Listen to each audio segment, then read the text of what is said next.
You are cold right now. Maybe not freezing, but somewhere in your body there's a version of cold you're managing. A thermostat you nudged up, a jacket you grabbed without thinking, a hot drink you wrapped your hands around. You did not think about surviving. You just adjusted. That instinct, that automatic, thoughtless adjustment is the most underrated survival technology in human history, and the Vikings mastered it in ways that should not have been possible. Because here's the thing, the North Atlantic is not cold the way your kitchen gets cold when you leave the freezer open. It is alive with cold. In the dead of winter, sea surface temperatures drop below 4 degrees Celsius. Wind chill on open water can push the felt temperature past -30. Hypothermia kills a person in open water in under 15 minutes. There was no GPS, there was no weather radar, there were no rescue services. And yet, between the 8th and 11th centuries, Norse seafarers crossed oceans that modern sailors approach with extreme caution, and they did it repeatedly, systematically, and successfully enough to reach North America 5 centuries before Columbus. The question is not just how did they survive. The question is how did they become people for whom this was normal? Start with the cold itself. Most people understand hypothermia as a medical emergency, something that happens when things go wrong.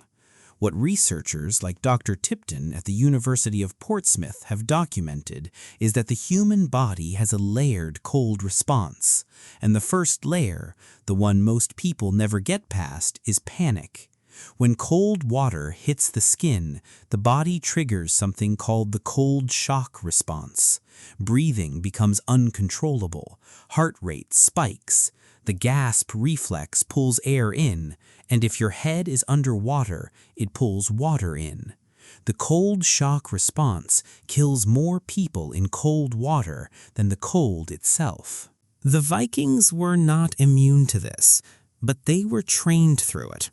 From childhood, Norse children were exposed to cold water, not as punishment, not as ritual exactly, as baseline. Fjords were not avoided, they were entered repeatedly, early and often.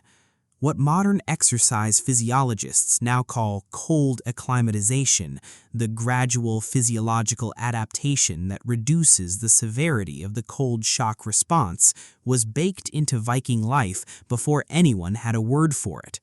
Studies by Heather Mason at the UK Sport Institute have shown that even 6 short immersions in cold water over a 2-week period can reduce the cold shock response by up to 50%.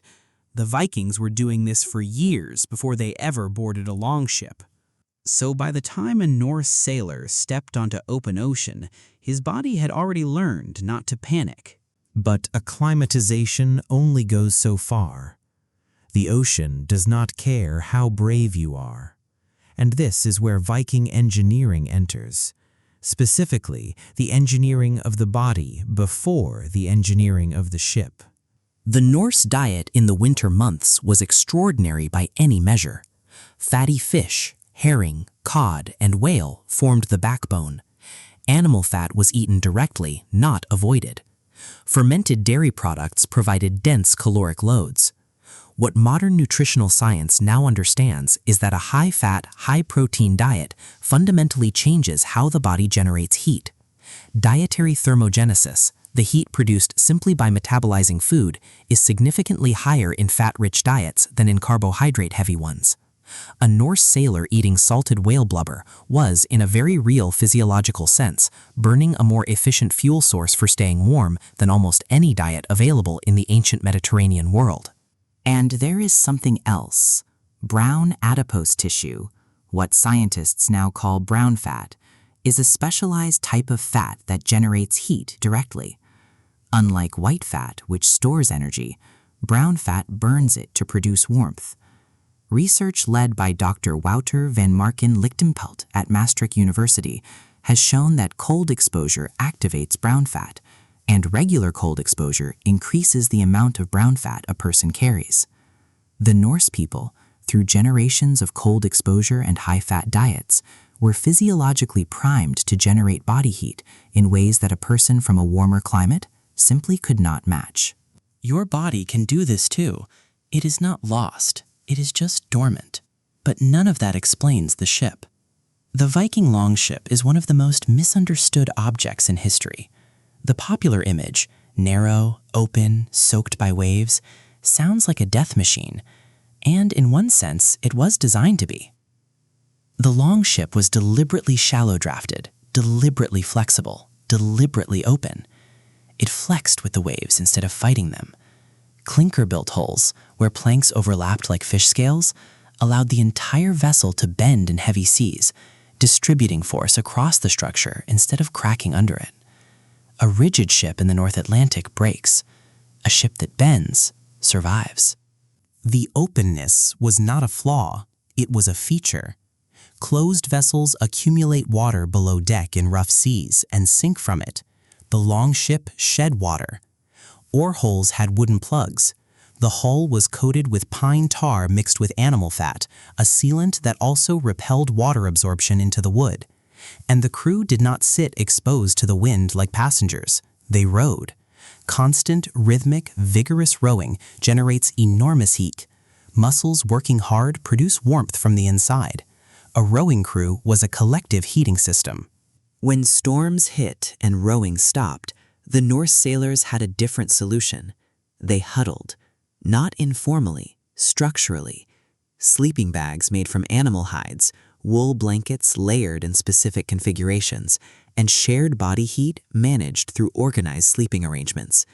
The Norse word for this communal warmth strategy has no clean English translation, but the concept was understood. A body alone loses heat. Bodies together conserve it.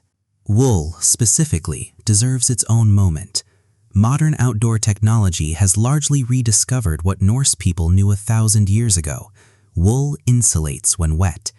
Unlike cotton, which loses almost all insulating capacity when soaked and becomes a cold, wet layer pressed against the skin, wool retains up to 80% of its insulating ability, even completely saturated. Norse clothing was almost entirely wool, layered, tightly woven, and often treated with lanolin, the natural oil found in sheep's wool. Viking cold-weather garments functioned as what we would today call a moisture-wicking, insulating, water-resistant system. There was no Gore-Tex, but there was wool, and it was enough. Now consider navigation, because you cannot survive the sea if you cannot find your way across it. The Vikings navigated without magnetic compasses. Those would not reach northern Europe until the 12th century. They used the sun, the stars, the behavior of birds, the color and temperature of water, the direction of swells, and something else entirely, a crystal called Iceland spar, or optical calcite. Researchers Elaine Lebrez and Guy Ropars, publishing in the Proceedings of the Royal Society, demonstrated that Iceland spar can polarize sunlight and locate the sun's position even through thick cloud cover, on overcast days when the sun is completely invisible to the naked eye. Small fragments of Iceland spar have been found on Norse sites and in shipwrecks. The Vikings were using a solar compass made of crystal in the 9th century. What this means is that survival on the North Atlantic was not random. It was not luck. It was a system, a layered, interlocking system of physiology, diet, technology, textile, navigation, and culture that was hundreds of years in the development before the age of the longship ever began. And here is the part that should land somewhere deep in you. The cold did not defeat the Vikings, because the Vikings had decided, long before they ever faced it, that the cold was not the enemy. It was the environment. It was home. The difference between a threat and an environment is not temperature. It is familiarity. It is preparation. It is the slow accumulation of small adaptations over time, each one so minor it barely registers, until one day you look back and realize that what would kill someone else is simply Tuesday to you.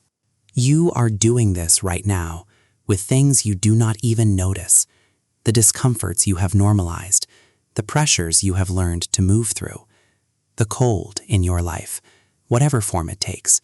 you are already surviving it, not because you were built differently, but because you adapted. Tonight, when you pull on a jacket without thinking, you are doing something your ancestors spent millennia learning to do. The Vikings just did it in a longship, in January, in the North Atlantic, without fire. And they called it sailing.